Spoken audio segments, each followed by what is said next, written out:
Thank you so much, Neil. I'm blushing over here. That was indeed, truly the loveliest introduction I think I've ever received. I'm not here today on behalf of Medacity, unfortunately. I'm here on behalf of my employer, the Dutch Cycling Embassy. But full credit goes to Councillor Jans, who, when he learned that I was already in North America for a workshop this week, said, "Come on up to Edmonton. We'll make use of you for a day." Yeah. We've got a full day of programming. Started out with a nice bike ride this morning, and then I'm on a plane to Amsterdam tomorrow morning. But I'm going to talk to you, about the human case for fewer cars in our lives. That was the title of Melissa and I's second book, which came out in the pandemic in the spring of 2021. I am not Dutch, but find myself in this strange role as international ambassador for the Netherlands, working for the Dutch Cycling Embassy, as Neil indicated, long involved in the cycling advocacy scene in Vancouver as early as 2010, I think. That passion project that we worked on evenings and weekends turned into, well, our first book, Building the Cycling City, the creation of Medacity, which was our consultancy at the time, and then eventually, our dream jobs in the Netherlands, where we get to live in Delft, work in Utrecht, and travel around the world teaching cities what the Netherlands has to offer in terms of knowledge and best practice. So, to plug my employer, for those of you who aren't already familiar with the Dutch Cycling Embassy, we're a public-private partnership, a non-profit foundation that was created back in 2011 by the Dutch national government. The Ministry of Infrastructure continues to finance, subsidize our activities. As well, we serve two purposes. It's a form of soft power, promoting the Netherlands as a cycling nation, but also there's a real economic development side to what we do. We bring consultants, engineers, planners, producers, data collection companies. We create economic opportunities for them in cities around the world through the workshops we do, through the study visits that we host, and through the other conferences and exhibitions and trade fairs that we work with. So the hope is that one day, next to water management, next to agriculture, next to healthcare, next to offshore wind, that cycling will be one of the Netherlands' great export products. And hopefully other countries around the world will be inspired to start their own cycling embassy and really professionalize a lot of what's being done right now in the field of cycling. So some of you may be familiar with this, this rendering, this quite a famous picture. It's from 1958, at the time, there was a new paradigm in urban planning. After the Second World War, cities were rebuilding themselves around the automobile. They were separating their functions. The idea was that people would work in one corner of the city, shop in another corner of the city, and live in another corner of the city, and they would be able to drive everywhere. And this was seen as the future of mobility, the future of economic prosperity. But it wasn't around this time in 1958 that motordom, the organized forces behind this, realized they had a problem. Well, they realized they had a number of problems. The first being that this assumed 100% automobile ownership, which of course is never going to happen. There are certain demographics in society that do not have the physical or financial means to own and operate a car.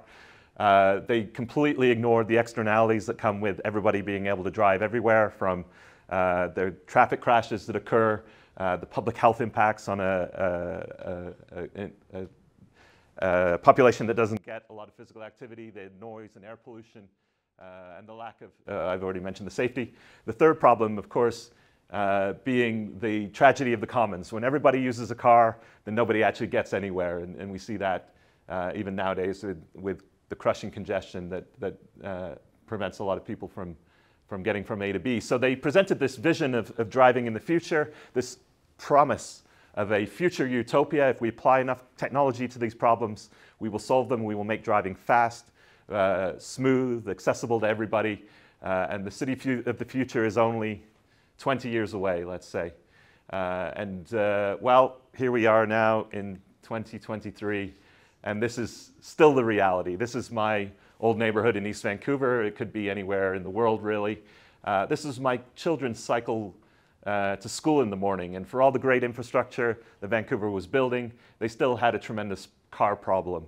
We were able to access the data. There were 150,000 cars a day passing 100 meters within our apartment. And that had tremendous impact on our daily health, our happiness, our social connections, and just our ability to move around the city. So, well, yeah, we look back at this rendering, and you know, this future utopia that's promised us still isn't here yet.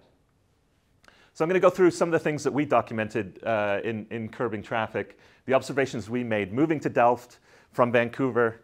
Of course, slightly different context. Delft is a city of about 100,000 people, but in the larger Randstad region, that's the metropolitan area of Amsterdam, Rotterdam, The Hague, and Utrecht. It's nearly 8 million people, so fairly comparable to other metropolitan areas in the world. And we, at the time, were also able to measure the traffic counts and found that 1% of the automobiles were moving within our neighborhood. It was about 1,500 cars a day. And I started documenting the impacts, the benefits, the quality of life improvements that we observed in our first year in the Netherlands, and of course our children and our neighbors observed. And that starts with all of us, the first 16 to 18 years of our lives. Again, cities are still designed by under the assumption that everybody will be able to drive forever. Nobody can drive the first 16 to 18 years of their lives. And that has an impact on individual mobility. Mom and dad become a taxi driver, but it's also had an impact on the children's right to roam, to freely access the city. And this is a fairly common occurrence. This is a documentation of 3 generations of in a village in the United Kingdom, and how their window, their access to the city has shrunk over that period of time. So it's been a really quick switch, and we can't blame it solely on the rise in traffic, but it's certainly, there is some correlation there in terms of children now are largely unable to function outside of the gaze of their parents and without, under the supervision of their parents, even when they're walking or cycling around their own city. One thing we really noticed as parents, from day one of moving to the Netherlands, was the freedom and autonomy that the cycling, that the traffic calm neighborhoods offer to children. And it is quite astounding when you observe it for the first time. There's packs of small children, there's packs of teenagers. Cycling becomes a way of getting to school, of getting to friends' houses, of getting to after-school sports. Well, this is something that unfortunately has been lost in many other places in the world with the rise of automobile traffic. The fact that Dutch children are among the happiest in the world. UNICEF does this ranking every 2 years. The Netherlands, I think, for the past 3 or 4 has been #1.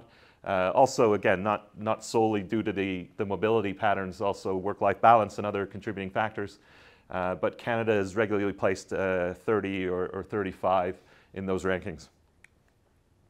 So this is, just a video I shot on my cycle ride to work in the morning. This is, again, a fairly common thing you will see. And it's largely, down to the presence of really great, high-quality cycling infrastructure networks that make it possible for parents to feel comfortable letting their kids cycle to school by themselves. The width is there that they can ride side by side, they can have a conversation, and the intersections are protected as such that they're very seldom exposed to motor vehicle traffic. And So moving on from the impact on childhood autonomy is the impact on our social connectivity and the cohesion of our neighborhoods. And this is a fairly famous study from Donald Appleyard in the 1970s. He found a correlation between the amount of motor traffic on 3 streets in San Francisco based on the volume of traffic on that street. He was able to, find that the higher the volume of motor traffic, the fewer friends and acquaintances the people living along that street had, the less sense of pride and ownership they had on that street, the less time they spent outside. And even interestingly, the more time they actually spent at the back of their house, because the street was seen as quite a hostile environment, and they would only use that street if absolutely necessary. And one thing we can do, again, with the introduction of low traffic areas, with the filtering of traffic, with the slowing of motor traffic, is create or reestablish the street as give it back to its the public realm, and encourage that social activity, that conviviality of bumping into your neighbors, of having a conversation, of sweeping the leaves outside your front door, or perhaps plowing the snow. Reintroducing that sense of pride and ownership that's perhaps been lost in the car-dominated city. Rather than just show you Dutch examples, I was in Barcelona earlier this year and was really taken by the superblocks concept that they've initiated. For those of you who aren't familiar, there's a plan there to basically take the 2 out of every 3 streets and not filter out cars completely, but reduce it to about 20 kilometers an hour, limit it to local access traffic, and then create these public plazas, pedestrianized plazas, where people could interact with their neighbors, children can play. It can still be used by people passing through on foot or bicycle.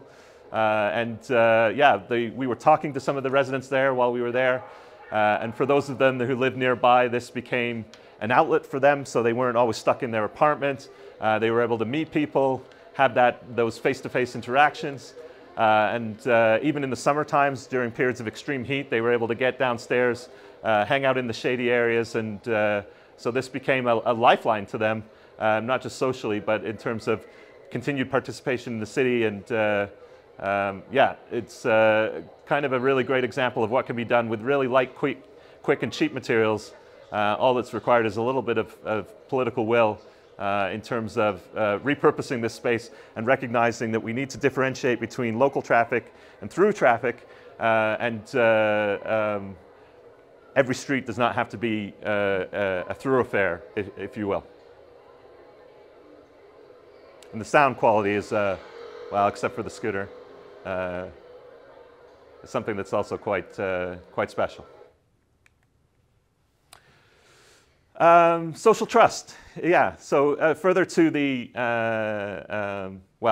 cars creating antisocial spaces on the street, cars also do create antisocial spaces simply by the way we move around, because we're wrapped in a cocoon, because we're always staring at the rear end of the person in front of us.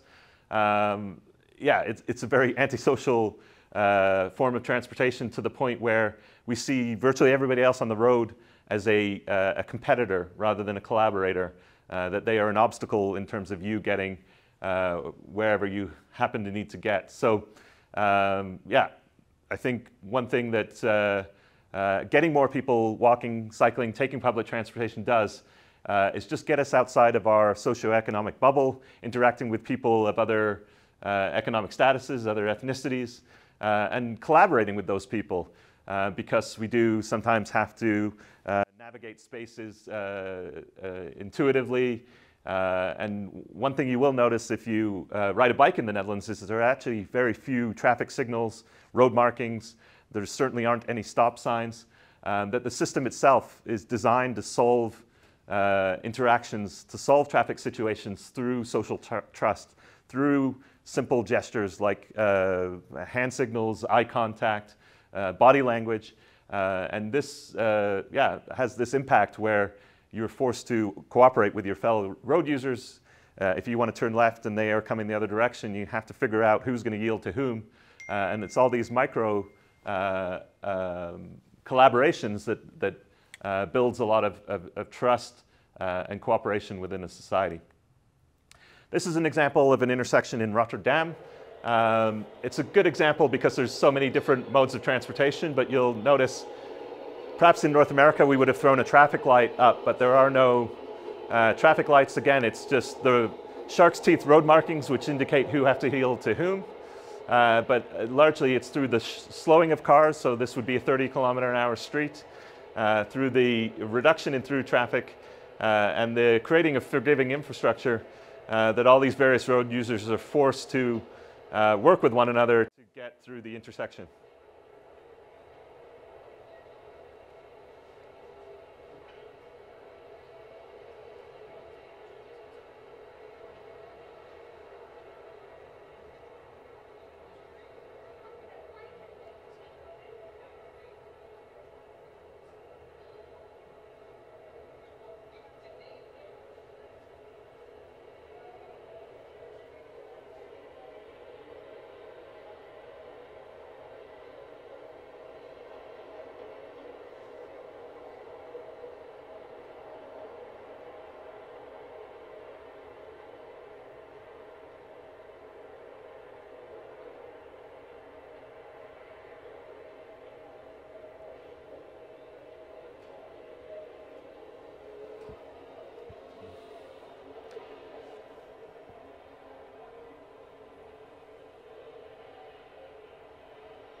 And the irony, of course, is a lot of these car drivers are actually getting through the intersection a lot quicker. It's probably 10 to 15 second delay versus sitting at a traffic light for 60 or 90 seconds.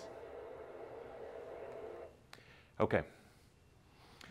So gender mobility is a really, I think, an emerging field, but a very interesting one. There is, well, a lot of data that still points to the fact that we are a very patriarchal society, that urban planning, because it's been done historically by men and for men, that we've designed the city to maximize the single-purpose long-distance commute from the house to the office at the expense of all other journey types and modes of travel. So even in 2023, unfortunately, women are doing the vast majority of what we call care work. And related to that, of course, are the category of care trips, that is getting the children to school, getting them to after-school activities, going to the grocery store, going to the office. What we see is these journeys they're shorter, they're more multi-purpose, getting from A to B to C to D.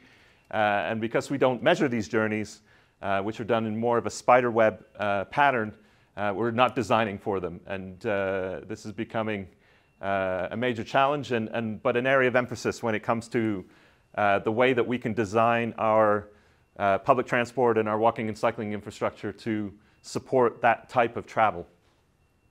So yeah, it's actually quite interesting. The cycling mode share in the Netherlands is a couple of percentage points higher for women than it is men. And there are, again, many factors that contribute to this, not the least of which is perceptions of safety, road safety, and social safety.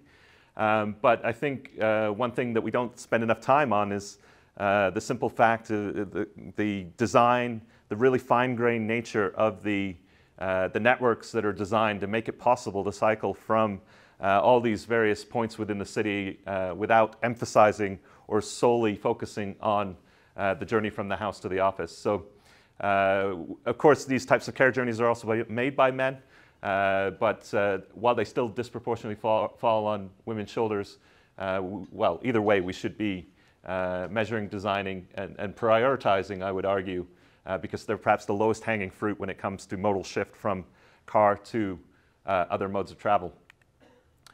This is my son's high school in Delft, and I wanted to show the bike parking, A, because it's spectacular, but also it makes the point that designing for children also benefits the caregiver, that every single one of these students, they're probably from the 11 to 17, who cycled to school, that's one less journey that the family had to worry about in the morning in terms of getting them to school. They won't have to pick them up at the end of the day.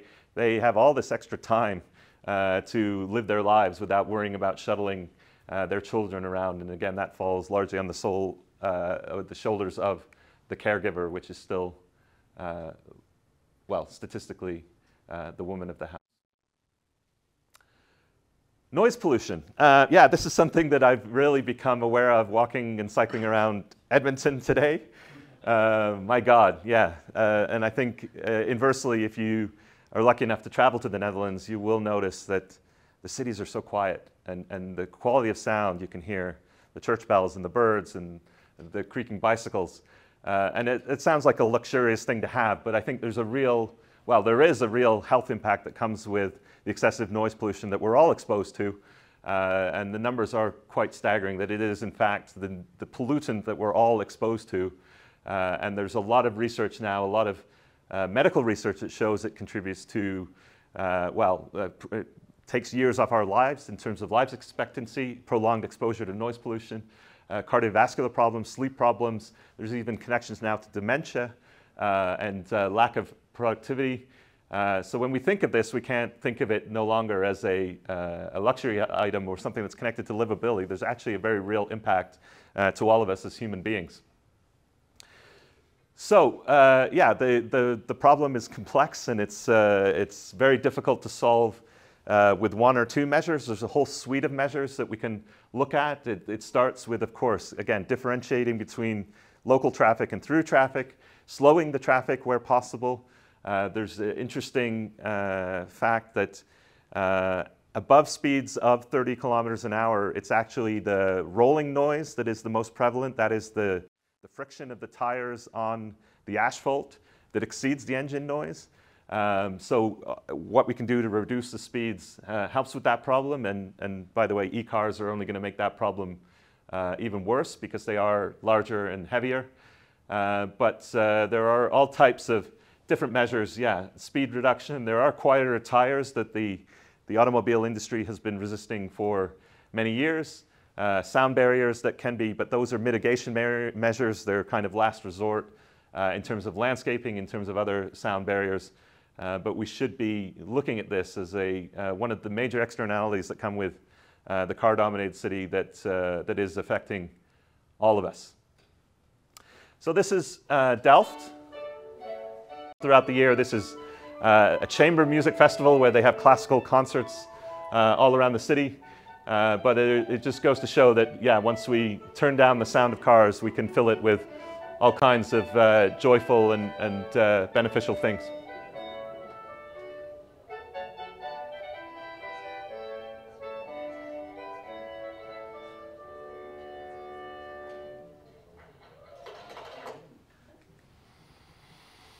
And connected to the concept of noise pollution is just the larger impact that the prevalence of cars has on our mental health. We talk about the mental health crisis as if it's occurring in a bubble, and I think the impact of the built environment is largely understated, underappreciated, not the least of which is the amount of time that we spend in the car, but also how an asphalt, car-dominated city negatively impacts our day-to-day lives. So in the research for this chapter of the book, we spoke to actually a former Edmontonian, Robin Mazunder, who's done his PhD on the connection between the built environment and mental health. And he pointed to 3 things that we can do in the city that promote good mental health. The first is physical activity. Not laughter is the best medicine, but movement. It triggers endorphins, oxytocin, all these chemicals that have a healing effect on our bodies. The second being the exposure to nature.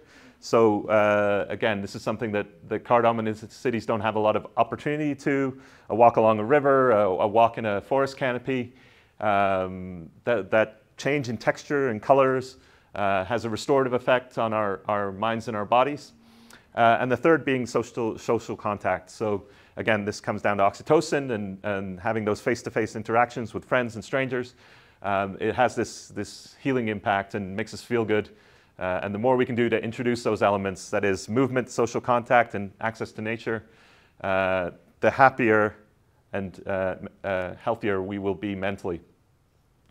So this is an example of a recreational cycling path in the Netherlands. It could be anywhere. It's actually right outside of Amsterdam. It's about 15 kilometers outside of the city center, and you're out in the polders, riding along the Rhine Canal.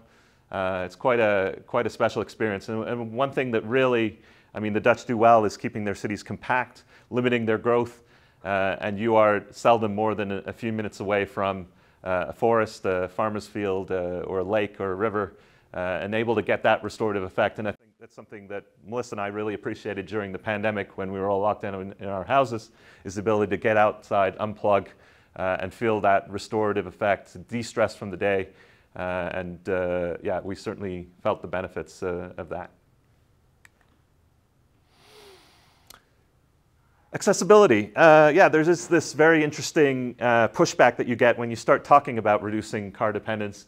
And it's often in bad faith, so I don't want to give it too much credence, but there's this perhaps belief that people with a physical disability rely on their cars and they want to be reliant on their cars. Well, again, they're not an amorphous blob and we shouldn't be treating them all the same. But the statistic we were able to find from the United Kingdom was that yeah, almost 2/3 of people living with a disability do not have access to a car.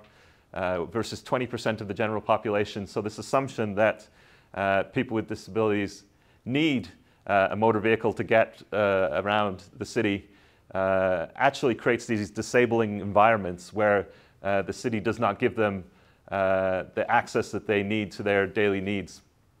So yeah, the infrastructure in the Netherlands, it's not just for traditional 2-wheeled bicycles.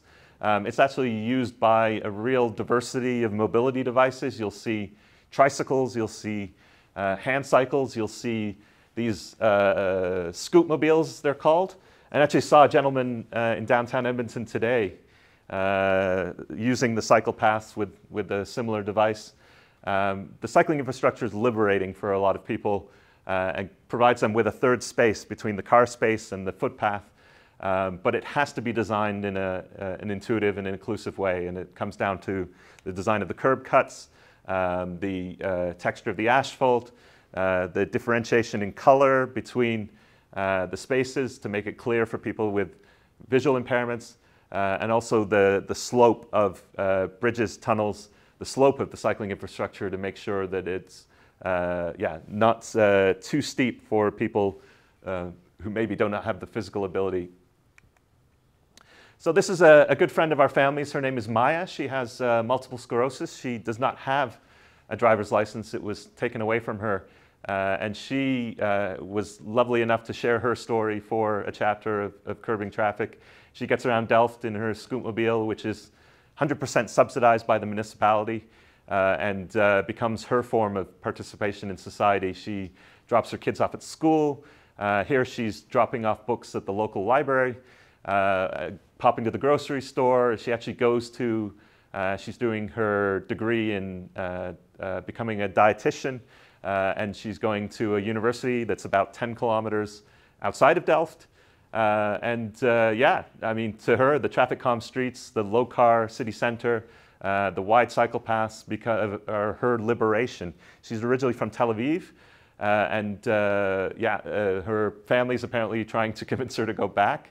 Well, she's firmly holding or staying in Delft because she knows what she'd be giving up in terms of her mobility and accessing the city and bumping into friends. This is a lovely moment of just running into somebody randomly and having that, that high moment. Yeah, let's talk about the cost of car ownership because, I mean, we'll ignore the larger cost to society and talk a little bit about the cost to the individual because, again, this is not something that we have a lot of conversations about, unfortunately. And we vastly underestimate the cost of car ownership, including insurance, maintenance, depreciation, financing, parking, and gasoline. The average Canadian is putting out about a third of their salary to their transportation, and that's a significant chunk of change. The more we can do to provide low-cost alternatives and access to opportunity, their daily needs in their lives, of course, it's like while they may not be able to go completely car-free, but if they can reduce the burden of owning multiple cars, then that is like a tax cut right there and then for them. So in this case, yeah, the bike transit combination in the Netherlands works really well in synergy with each other. Cycling seen as a feeder mode to the public transportation system. 81% of the Dutch population is within 7.5 kilometers of a train station. So they're able to access, well, yeah, affordable housing, employment, education, healthcare, everything they need without that expenditure, that financial burden of car ownership. So this is my morning commute to Delft's train station from my house. I work in Utrecht, which is about 70 kilometers outside of the city, and I'm in the office 2 days a week, so it's not like I have to do this every day. But Delft Station, they have an underground bike parking facility with 10,000 spaces, which is about 95% full, by the way. So you have a hard time finding a space. Here I was lucky enough to do so. Lock my bike there for free, knowing it is secure, surveilled. Tap my public transport card, go through the turnstiles down into the train station, and hop on the first train to Rotterdam, where I make my connection to Utrecht. So that seamlessness, that intuition that's designed into the system makes it possible to replace car trips over significant distances, and is what has allowed our family not just to live completely car-free, but we don't even have driver's licenses. Our Canadian driver's licenses were not transferable. And we haven't felt the need to get a Dutch one yet.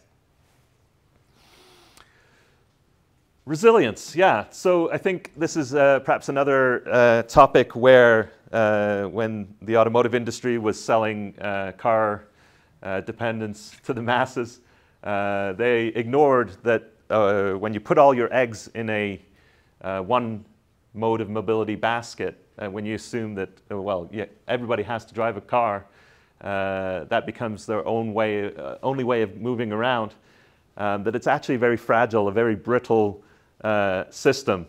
It's not recoverable, it's not very reliable, and of course it's not very sustainable. And so this becomes another really important reason to look at diversifying and finding balance within our mobility system. And I think this is something that the Dutch do really well. It's not a car-free utopia by any stretch of the imagination. The mobility balance there is about 1/3 of journeys within Dutch cities are on foot or bicycle, 1/3 by public transport, and 1/3 by car. But it provides that resilience, that built-in resilience, that if one of those modes of transportation go out, like during a global pandemic, and the lost capacity, the lost attractiveness of the public transport system, then people can switch to other modes fairly easily. And yeah, this obviously becomes more important as the shocks to the system, the crises increase, extreme weather, extreme rain, extreme heat. We cannot continue to build out this one-sided mobility system that also requires a lot of asphalt. And this becomes another challenge when it comes to mitigating the stormwater and the urban heat island effect. That the more we can do to introduce vegetation in our city, and that becomes another reason to reduce the amount of space for cars, the more we can prepare our cities for the challenges of the 21st century. So another international example, this is Paris. Many of you probably have been following. Mayor Anne Hidalgo has really transformed that city into a cycling city in a very short period of time. Corona being one of the catalysts for that. They built a number of cycle tracks very quickly as they were coming out of lockdown, because they knew that the metro systems, the buses, were all going to be low capacity, low attractiveness. And so the more alternatives they could provide for people to move around the city, the less the likelihood that they would jump in their cars and add to the existing motor traffic, which would have all these external effects in terms of the pollution and congestion and so on. So yeah, Paris is a great example of what you can do in a fairly short period of time. And there are now real exciting plans on the table to make that Corona infrastructure a real permanent part, an expanded part of the city's urban fabric. I was there back in March, standing at one intersection, and it truly felt like I was in Amsterdam, the number of cyclists that were zipping around. Lastly, yeah, let's finish where we all end up. We started with children in the first 16 to 18 years of our lives. The fact of the matter is, for the last 7 to 10 years of our lives, we won't or shouldn't be driving. And this is straight out of the American Automobile Association's mouths, that due to reduced reaction time, reduced visual ability, we outlive our ability to drive safely for almost a decade on average. And that leaves a lot of elderly people housebound, institutionalized, or dependent on their elderly children for their mobility needs. The amazing thing about, yeah, Dutch situation is that it's actually the 65+ demographic that cycles the most. So it kind of pushes back on this idea that cycling's just for the fit and the brave and the young. It is for a lot of older people a means of continued participation in society, especially now with the rise of the electric bike. They embraced the e-bike more than any other age group. And so, yeah, I mean, the people that we speak to there, they don't feel so bad losing their driver's license because they're still able to meet with friends, do their groceries, and age in place rather than, yeah, be pushed to an institution or having to move elsewhere in the city when their mobility becomes a little more limited. So this is a gentleman that I crossed cycle paths with, again in Delft. It's a fairly common occurrence. He is, I don't know, going to a doctor's appointment or going to the grocery store on his electric tricycle. You can see his cane strapped to the back of the bike.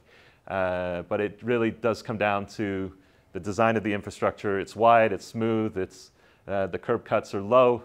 and he's able to keep on rolling fairly easy without worrying about whether he can drive a car, find a parking spot, and move around the city, which doesn't just put himself in danger, but puts everyone around him in danger.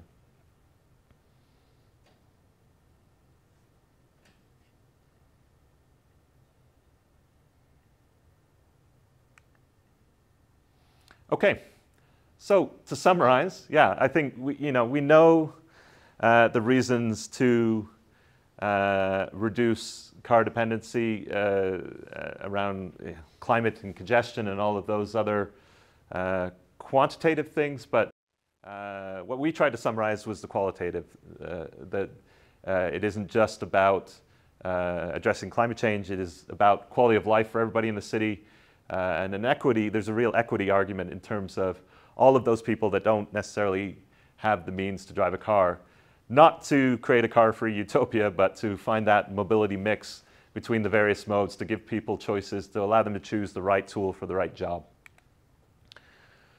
So why the Netherlands? Yeah, I'm going to shift a little bit and for the last part of my presentation and talk a little bit about the how we make this happen, because I think the why now is quite clear.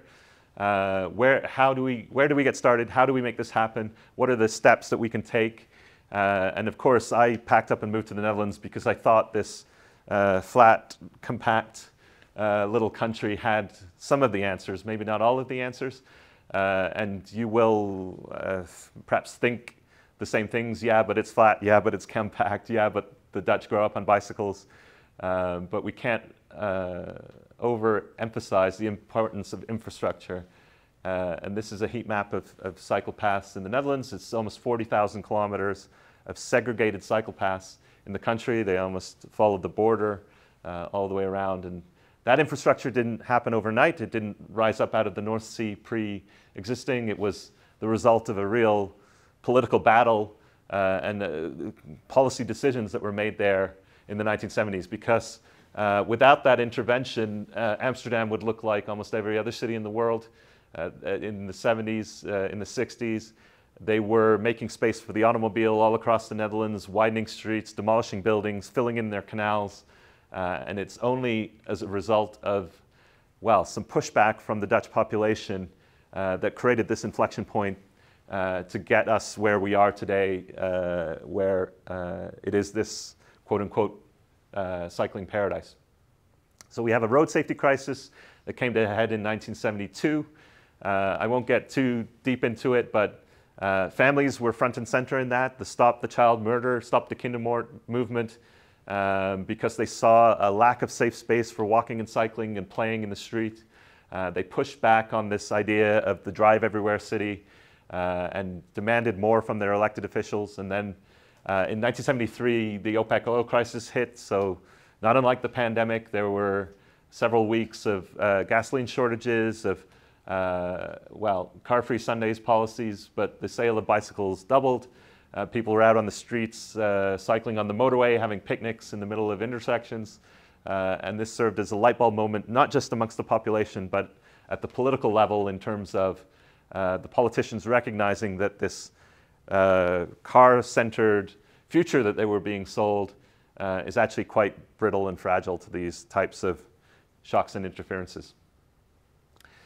But they didn't have a blueprint. They didn't have a manual. They didn't have a how-to guide of building a cycling paradise. There were a lot of mistakes that were made along the way, a lot of,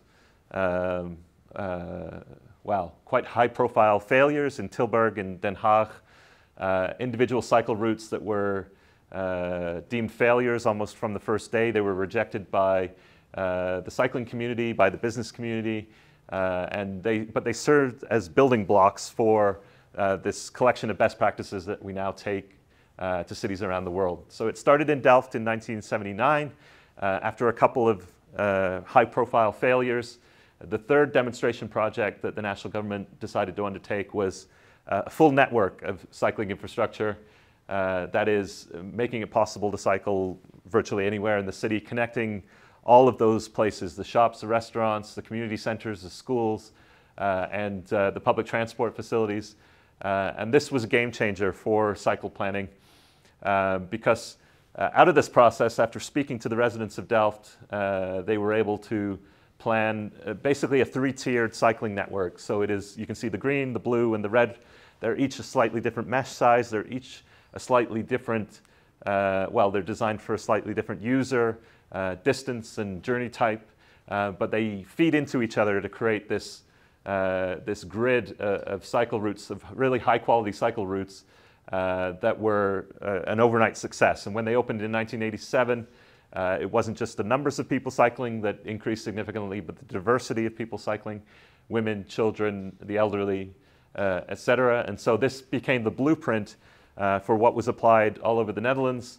The 5 principles of network design that we now take to cities around the world. We were working with the city of Atlanta this week on these 5 principles, that a cycling network has to be cohesive, it has to be direct, it has to be safe, it has to be attractive, and it has to be comfortable. Further to the idea of network design, there's an understanding, I think, with Dutch engineers that these networks are only as good as their weakest link, that we can't give up at the intersection because it's hard or complicated. And in a lot of places, including, as I saw here in Edmonton cycling around, the cycle path disappears and you're thrown into a proverbial no man's land. This is where people on foot and bike are at their most vulnerable.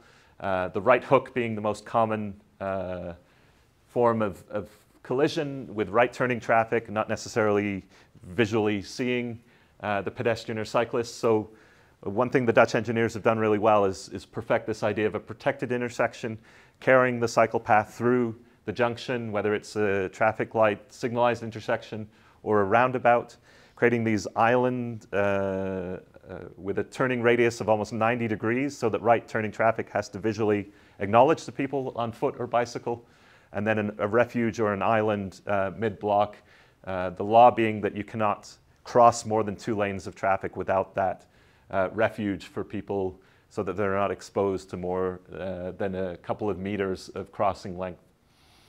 The interface between an arterial road and a side street is another important detail. Again, an area where a lot of planners or engineers give up completely and force the pedestrian and cyclist to step down into the car space. In this instance, and you'll see it virtually everywhere in the Netherlands, is the cycle path remains in a raised and prioritized and seamless position. So it's actually the car driver that has to come up into the walking and cycling space, so it reduces that sense of entitlement that comes with the inverse and flips that paradigm on its head. The design of the infrastructure is important, but also the design of the car network is incredibly important, and this is something that you won't necessarily notice when you go to the Netherlands unless you get in a car and you try to drive from one side of the city to the other, which will likely send you on a circuitous route on a ring road, a perimeter ring road, around the outskirts of the city, because there is an acknowledgement that the through traffic shouldn't be driving through the city because it negatively impacts the safety, the comfort, livability of those residential areas and commercial areas. So there's a very simple and strict hierarchy of streets that's applied. And again, the traffic is filtered and pushed to the perimeter of the city as quickly as possible. So it's improving the safety and the comfort of those streets, but also nudging people towards a different mode of travel simply by making driving a little bit indirect and inconvenient. This example from Groningen in the north of the Netherlands, what should be an A to B straight shot cycle ride of 2 minutes is actually 12 minutes in your car. So it's making it less likely for people to jump in their vehicle for those types of short journeys. Speed management is another thing that I think the Dutch have perfected. There, again, is an understanding that speeding is a human behavior that you're not necessarily going to impact with education or enforcement, that the police can't necessarily be everywhere, that people are just going to drive the speed that the street, the design of the street dictates. And so engineering becomes the means to manage speed within Dutch cities. That is utilizing all of these little tricks and design details to narrow the streets, to introduce chicanes. I saw some nice examples of chicanes when we were cycling around here, so that was nice to see.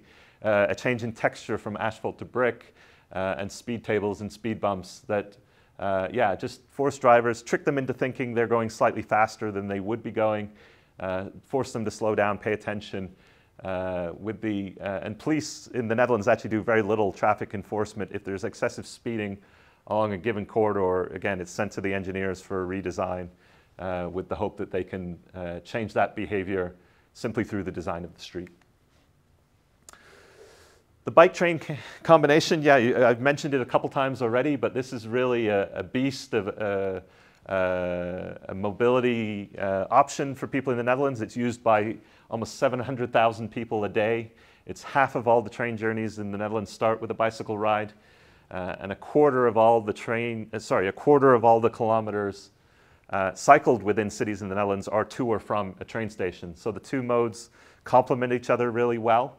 They act synergistically rather than competitively. So it's a win-win that we hope a lot of cities take notice of and actually have their public transport planners talking to their active travel planners. Because if you enable cycling to the train station through the infrastructure, through the parking, you actually improve the catchment area, increase the catchment area of that station 25 or 30 times. That's 25 to 30 more passengers that can suddenly access that system.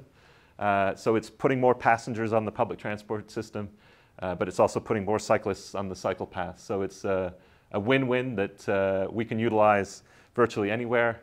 I did ask some questions about the light rail, and there's very little, unfortunately, coming in terms of the bike-train combination, but hopefully something maybe that can be done in terms of improving the bike parking situation at those light rail stations and making it possible for more people to access the system through relatively low investments that are required.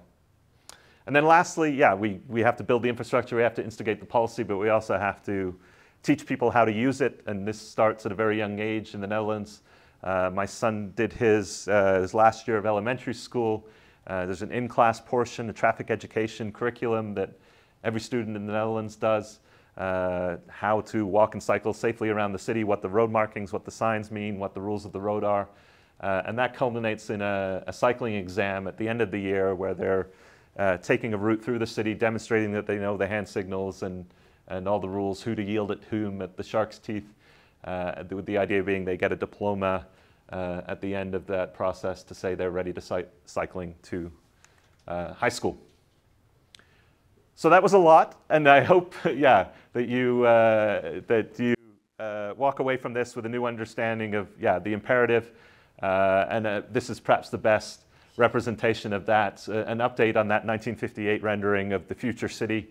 That promise of high-tech car dependency has not changed. It's just pivoted a little bit. The Peloton Corporation envisages a future where we all get exercise on our commute to work, but not the way that you're actually thinking. That we will sleep in our cars, we will work in our cars, we will exercise in our cars. We do not have the road space, we do not have the resources, we certainly do not have the energy to go down this and double down on 2 billion more motor vehicles, even if they're a little bit cleaner and a little bit smarter. So yeah, for all the sake of all the reasons that I've told you, not the least of which is anybody that doesn't have the luxury of owning and operating a car, we should be looking at building infrastructure for those people and making it possible for them to move around the city as well.